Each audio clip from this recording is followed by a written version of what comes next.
And then I got recruited for another job. Some guy came there and said, "Hey, there's another job working out of Potsdam, East Germany," and that was basically active spying on the Soviet army in Soviet East Germany.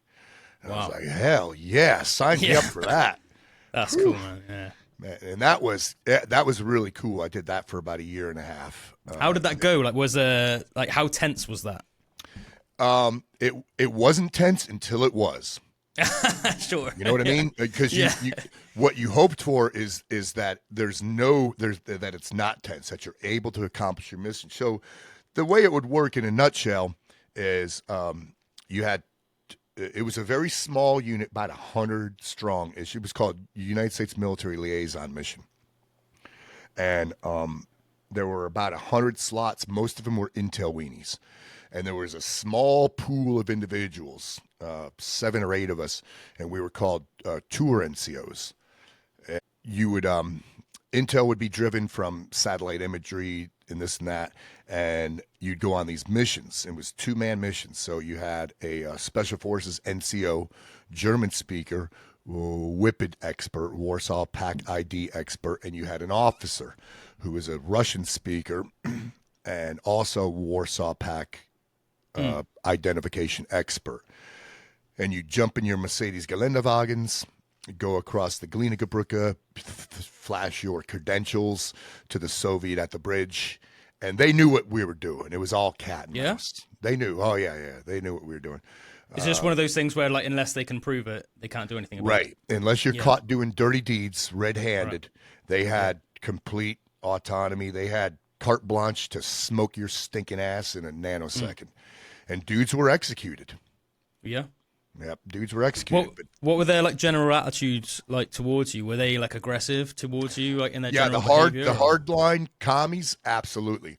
Yeah. The young troops, they didn't give a shit. You know, the young troopies, and so I would chat those guys up for intel. Grooming them. Because they're just young, right, they're just young conscript troopies, you know? Yeah. And in our supply Easy to system, manipulate. right, yeah. And we had stuff in our supply system that we'd bring across, because most of it was real snooping pooping stuff where you're in this Geländewagen and it's very, very capable off-road. And most of the travel that we would do in Soviet East Germany was all on dirt roads. And it was very high-speed stuff in a low-tech world. Sure. So if you could imagine, you know, this is prior to GPS, so you were naviging on 1/24,000 topographical maps, trip meter on the dash, the Gen 1 PVS-5 nods, but the cars were very capable. We were very good drivers because you had to go to driving schools. And then the back end of the car was just loaded with photo gear. And then we had cameras that were mounted on the roof and would record anything through the windshield as well. And then a big console on the dashboard, you know, record, stop, all this, just so we could. Was this all very inconspicuous stuff? Like we tried to keep it as inconspicuous as possible. But yeah, the Soviet troops, the troopies, the young kids, you know, in our supply system, we had stuff like Penthouse magazines, Johnny Walker. We had food, Marlboro cigarettes, you know, those kind of things. And obviously back in, like, Soviet Union, like, sort of era, like, all of those Cold War countries, were countries under the Soviet Union were, like, had, like, no good food, like, no good stuff. So I mean, you having this stuff. They lived in squalor, bro. Yeah. You know, it's not like troops in countries we're used to. I mean, when they would put these kids in a foxhole to be, what did they call them? Like range caretakers. You know, so in between training, they just bivouac for like a couple weeks at a whack in a foxhole. guarding like an SA-11 range. And their rations daily were like cardboard flavored bread and brown cabbage. So if you pull up and you go, "Hey guys, can we share lunch with you?" And you're pulling out like, you know, big cans of like Denny Moore beef stew and things like that. They were like, "Hell yeah, you could share lunch with us." I've never seen that stuff before. Yeah.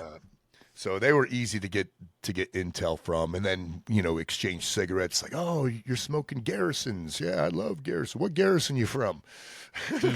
Yeah, sure. Yeah. And then exchange them, Marlboros for Garrisons, which sucked. They were really bad. Their cigarettes were horrible, horrible.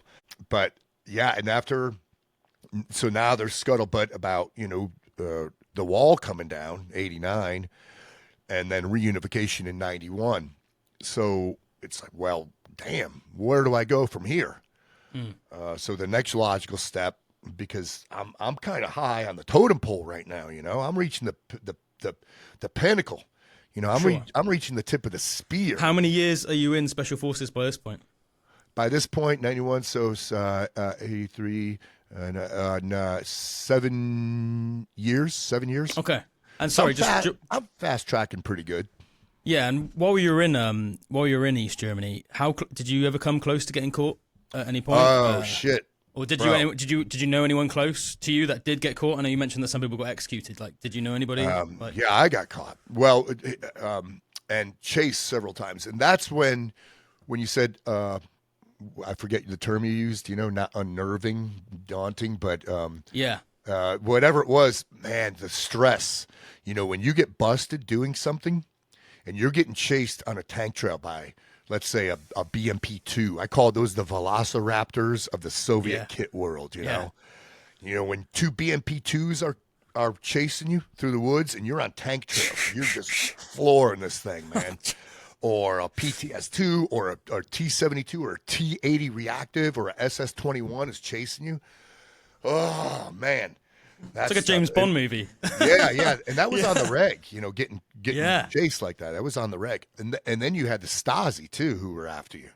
The East German secret police, because they did not like us snooping around in their country. It's Soviet, so there's no ownership. Yeah, sure. It's all commie.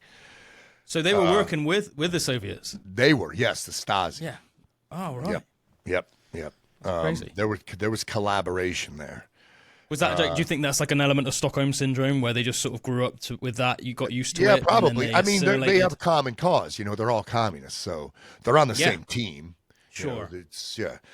It's not like they're venturing into a political realm that is in opposition to their beliefs. They've got vested interests just as well. And so when that started drying up, my next step was to go to selection for the unit.